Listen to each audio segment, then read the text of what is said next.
हमारे साथ प्रदेश सचिव सवर्ण आर्मी भारत ओमकार पाठक जी, राष्ट्रीय महासचिव दुर्गा चौबे जी। यह सवर्ण आर्मी और रणवीर सेना का संयुक्त कार्यक्रम है। यह हम लोग यहाँ इकट्ठा हुए हैं यूजीसी में जो नई नियमावली लागू की गई है, इसमें पहले से ही 15% सवर्णों को अपराधी घोषित कर दिया है। युवाओं में डर का माहौल है, आने वाली पीढ़ियां कैसे बेहतर माहौल में शिक्षा प्राप्त करेंगी, इसका डर है। SC ST की तरह इसका भी दुरुपयोग होगा, हमारे आने वाली पीढ़ियों को फंसाया जाएगा। और सबसे बड़ी बात है कि शिकायतकर्ता पहले जो है इसमें था कि यूजीसी में नियमावली थी कि शिकायतकर्ता यदि गलत शिकायत करता था तो उसके खिलाफ कार्रवाई होती थी। यह नियमावली इसमें से खत्म कर दी गई है।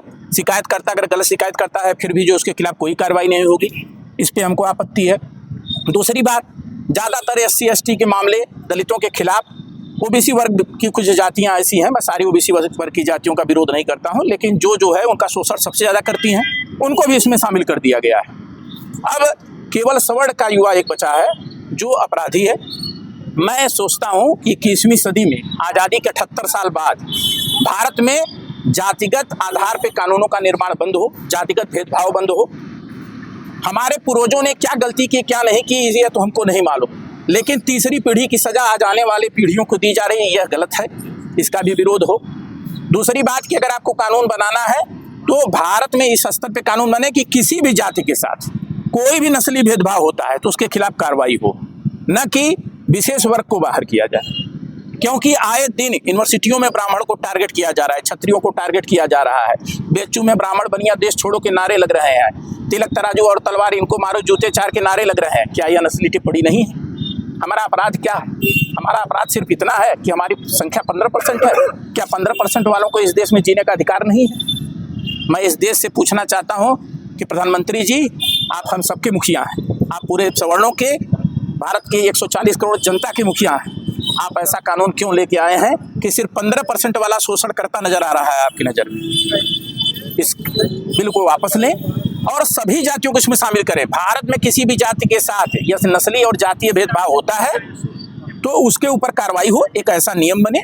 समानता का मतलब जो बाबा साहब का संविधान था अनुच्छेद 14, वह कहता है कि जात के आधार पर, धर्म के आधार पर, लिंग के आधार पर कोई भेदभाव ना हो। तो किसी जाति वर्ग को टारगेट कर देश कोई कानून बनता है तो वह अनुच्छेद 14 का उल्लंघन है। यह जातिगत भावना को बढ़ाएगा, आपस में दूरियां पैदा होंगी। और इसका उदाहरण रहा है, मैंने कहा ना कि ललितपुर में एक विष्णु तिवारी थे, उनके ऊपर केस लगी।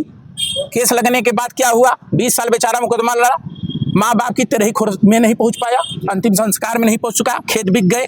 अब 20 साल बाद हाई कोर्ट कहती है कि भैया आप बेगुनाह। क्या सजा थी उसकी? सजा सिर्फ इतनी थी कि उन्होंने ब्राह्मण के घर जन्म लिया था। हमारे आने वाली पीढ़ियों की क्या सजा है कि उन्होंने सवर्णों का घर जन्म लिया है?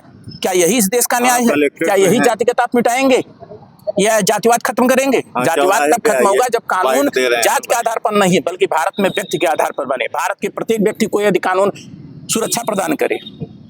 अगर कल के लिए किसी सवर्ण बच्ची के साथ, किसी सवर्ण बच्चे के साथ ये ऐसा शिकायत पाई जाती है, बताइए, उसका तो पूरा करियर बर्बाद हो जाएगा। हमने भी पढ़ा है, हमारे साथ कितने मित्र पढ़े हैं जो दलित रहे हैं, जो OBC रहे हैं, कहीं कोई भेदभाव नजर नहीं आया। 10,000 में 68 केस शिकायत दर्ज हुई हैं जो 0.04 के लगभग आती है। बताइए, जो 0% भी नहीं है उसके ऊपर आप इतना बड़ा कानून बना देते हैं। यदि आप कहिए कि भैया हम सुप्रीम कोर्ट के आदेश पे यह ड्राफ्ट तैयार कर रहे हैं, तो सुप्रीम कोर्ट ने बहुत कुछ कहा था।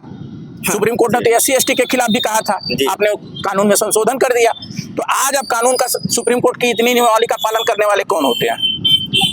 15% सवर्णों का टारगेट करना बंद हो, उन्हें अपराधी न माना जाए, भारत में जातिगत स्तर पर कानूनों का निर्माण बंद हो।